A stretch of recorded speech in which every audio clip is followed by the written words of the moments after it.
Yeah, we don't pay much attention to that 50 level except to look back and chuckle. Copper's above its 2011 high and its 2000 and 1980 high. Silver made two highs roughly around 50 in 1980 and 2011. Okay. Uh, Gold's above its 2011 high. Heck, I can find you a bunch of base metals that are above their 2011 high, yet silver's a dog and needs to stay in the hole, right? Okay. Okay. There's a mistake been made. Markets often make excessive mistakes, both upside excess, bubbles, so forth. And then when they break, people say, why did it happen? Well, it happened because of what it did, not because of what's going to happen to it, but what it did already. That was an error, an investment error, an analyst error over the years. They underestimated, overestimated. Silver's been capped in real dollar terms so low. Because if you take, silver was $50 in 1980 and was near $50 in 2011, and it's still below there now in real dollar terms. Remember, the dollar degrades because it increases in supply about 90% every decade, the quantity of paper, okay? Therefore, it's sort of a junior version of the Weimar Republic. Okay, uh, and not quite as bad as Venezuela, but it's ongoing and persistent. That's why gold continues up, over the decades. In 1980, what was it? A couple hundred, $800. Okay, now it's 3,500, 3,900. Excuse me. Uh, Silver's way behind. Okay, now the question is it justified or is it not? And, fundamentally, we can make arguments that no, it's fully unjustified. It should be a lot higher. We don't pay attention to that. Yeah, there are fundamental reasons why it should be. We pay attention to its technicals. And we've observed, there's a chart we want to show. It's a ratio scaled price chart, meaning log scale, where it's not arithmetic, $10 to 20 is the same as 20 to 40. Instead, it's, going from 10 to 100 is the same as 100 to 1,000 in terms of ratio. Okay. Here's 50 years of silver history. And the first on the left side, you see the peak in 1980 where it got up to $50.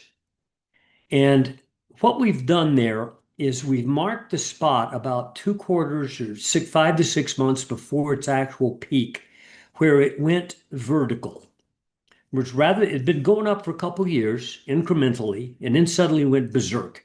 Okay. And it was all compressed in a matter of a couple quarters. Okay. We marked that spot with the red horizontal arrow where it began at the top at $50, the red horizontal. And then we put an arrow to measure the distance, logarithmic scaled. Okay. Let's go over to 2011 now. That's the green arrow.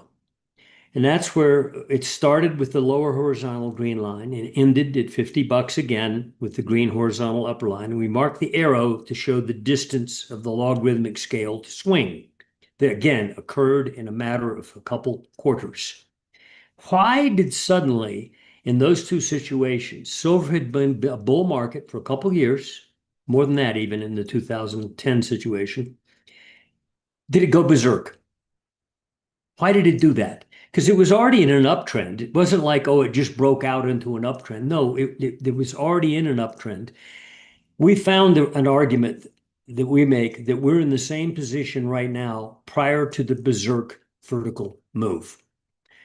If at current price levels, which is the bottom of both the arrows on the extreme right, the red arrow and the green arrow, if we match what happened in the final couple quarters of the 2010-11 bull, then the green arrow says we're going to exceed 100 in the next couple quarters. If you match what happened in 1980, it was like a summer of 79 through 80, that move, again, a couple quarters, you can go to about 200. Okay, now, sounds crazy, right? Okay, maybe it is. First off, if you ever get back to 50, and I know there's sellers who'll be in front of that trying to sell it and risk the buck, you're not going to stop. Okay. It's ridiculous old highs anyway, because in real dollar terms, there's no comparison to where we are now. We're way below those levels. We'd have to go to $200 to match them. Okay. Now flip to the next page. Okay, now this is what you're looking at on the top chart here, is how well has silver done or not done month by month close in relation to an ounce of gold. You know, back in 2020, before that surge in silver where it went from $15 to 30 in a matter of 6 months, the spread was under 0.9% of the price of gold. It's less than 1% the price of gold per ounce. In 6 months, it surged up to over 1.5%. Well, that's like a 60% gain, boom, that quickly, you know. And of course, the price doubled in silver, and gold didn't double. It went up to $600, but was like a third or something. So the spread shot up strongly. But since that 2021 high reading, silver's performance has staircased back down and underperformed gold. No, silver's risen all during that time, but at a far lesser pace than has gold, net price wise. So the spread has deteriorated. In April, we turned up. The spread made a low under 1% again, very low level for silver versus gold, extremely low, and has surged. And as of the end of last month, we surged up and broke slightly out above a 2-point downtrend line on the spread, the black line. Okay, nice, great. We prefer it to take out the red horizontal line that's up there just above 1.3%. Right now, silver's about 1.23% of the price of an ounce of gold. So go up and take out that 1.31 double top, and you'll have a triple top breakout on the spread, which will indicate breakout. Okay. Now, the chart below is a momentum chart of the spread chart. All we do on this momentum chart is we measure each month's spread close. Where is it in relationship to the 10-month moving average of the spread? Above it or below it. Okay, so above the zero line, below the zero line. It also has been behaving in a degrading manner since 2021, 2020 area. And you've surged on momentum, and now you're up to the actual horizontal line. The spread is not, but the momentum is. So momentum is telling us, hey, I'm breaking out. Okay. And I bet you the spread will follow because almost always it will. And when that momentum clearly breaks out over the top of that spread, its resistance, the red line, excuse me, the spread will join. And when that occurs, flip to the next page.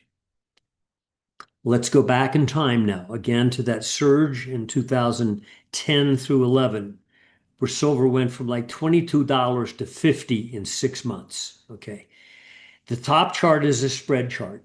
Again, month to month, where is silver in relation to gold on a percentage basis? And you can see that for a couple of years, it was capped at about 1.6%. It couldn't get above there. It finally closed above it in September of 2010. Okay. Look what happened in the next 6 months into the spread. It doubled, went over 3%. But look what happened to price at that time. The second chart is silver monthly bar chart of price. We've circled the month where the spread broke out, the top chart. So again, that was September of 2010.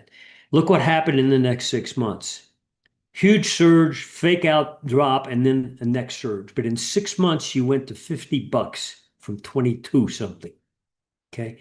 Now look at what happened to gold price during that time. It went up too, but hardly of the dimension that silver did.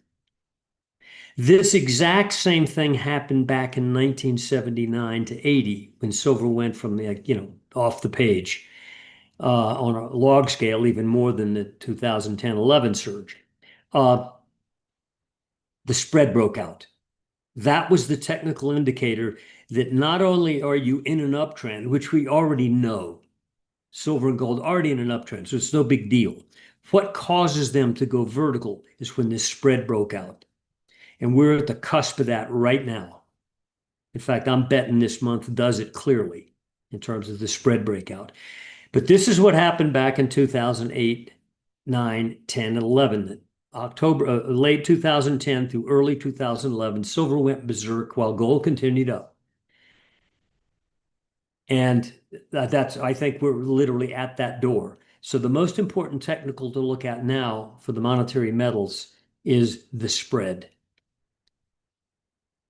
And it's a table pounder because obviously if you do either one of those log ratio moves that we had in 2011 or we had in 1980, silver goes to 100 to 200 just to match either of those. And, I'm not going to predict except to say it too will advance more sharply once this spread breaks out. It just won't be advancing anywhere like silver. And if you go back and look at those two prior bull markets, the 1980 peak in gold, the 2011 peak in gold, they both were eightfold multiple moves from the prior bear low over a different span of time, but both were eightfold dimension moves in price. Gold would have to be $8,500 to be an eightfold move from where it bottomed in 2015. So you want to do the percent of where silver might be if gold goes to 8,000 and silver's, let's say, at 3% or something. Okay, anyway. So there's a whole bunch of factors here, but I think the key factor now for silver and gold, because gold will go up too. When silver accelerates, gold will also go up, but it just won't accelerate to the degree that silver will. That's the key technical to watch right now if you're involved in these markets. I know when people look at their daily price charts and weekly and monthly, they say, oh my gosh, I got to take profits. It's been too much, too easy. It isn't even compare to these situations. In fact, it's on the doorstep of them, that particular metric, because silver is, we know when we look at the annual production output of silver and the annual industrial consumption, for example, it's tight. It's been tight for several years now. It's not improving. There's no excess. And yet demand is rising because solar energy production, especially from the Chinese, they need silver in the solar panels, the voltaic cells. Silver is also a microscopic but ever-present use in virtually all the technology like people like to rave about, AI and so forth. There's silver in there. It's a great conductor. One of the problems is once you put it in there, it can't be recycled out because it's such a trivial amount that it's hard to recycle out. It's not like you can pull out an ounce of silver. You know what I mean? So recycling silver is not really viable. And the other issue is when a given market goes up in price, it entices what? More production of that product, of that commodity. Like grain goes up, people produce more wheat, soybeans, and corn. Or if copper goes up, they're enticed to produce more copper. Okay. The problem with silver is most of its production doesn't come from silver mines, which would be directly impacted by rising silver. They would be enticed to up their production. It comes from zinc, lead mining, copper mining.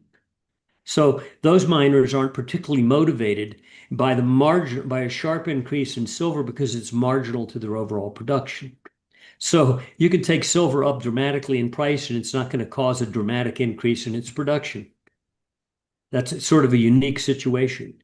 But all these factors are there. They've been there. It's just finally silver, to the extent that it has made a mistake. Many markets do this. Price too low for too long, too high for too long. When they correct the mistake, it's usually very jolting. If you're not there, you miss it. A lot of these short-term metrics, like looking at the CFTC readings of the who owns what and how much, and whether there's somebody's trying to repress silver or not, they don't matter.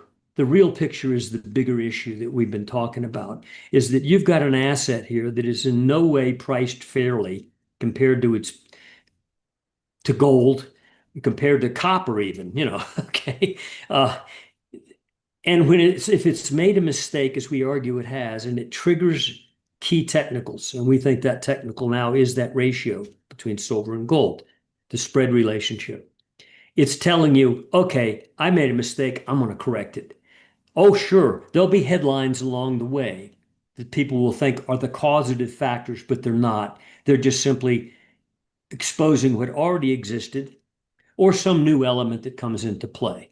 But the real issue is the mega issue we've been talking about. It's underpriced in reality terms, in relation to the value of the dollar, the quantity of money units, in relation to the price of gold, et cetera, et cetera. And when it makes up for that mistake, it's going to do it joltingly. And we're arguing that highly likely when that spread breaks out, expect probably with a correction in the middle. So don't assume it's just here to there. It's here to halfway and then there. But in the next 6 months, silver could leave the page and be in a new reality. Sure, you can have major drops in silver, but they're not coming back to $30 or $50. You might be at 150 or 200 and have a correction back to 125. No, you don't want to be there then. But the key is to catch the move into the new reality. And I think we're on the doorstep. People want a reason. Well, I mean, just the one reason alone, the value of the dollar in terms of its buying power. Heck, the price of a paper towel roll has gone up more than silver. Okay, since 1980, probably. So you get the point. And I think that's where we are. But the issue is, what was the signal that gave you that? It wasn't that it was going up and just sort of decided to go higher. In both cases, there was a clear horizontal trigger level on the spread that said, okay, out of here. And we're at that door right now. We've canned that, by the way. Yeah, We no, thought that might be a target. Our assumption now is at least 100 once the spread breaks out, and I think we're on the doorstep. And we cover that week by week, day by day sometimes. Uh, that you're going to gush to 100 to 200, and I'm not sure which, but this 60-70 we had is that's out the window. We've altered that view.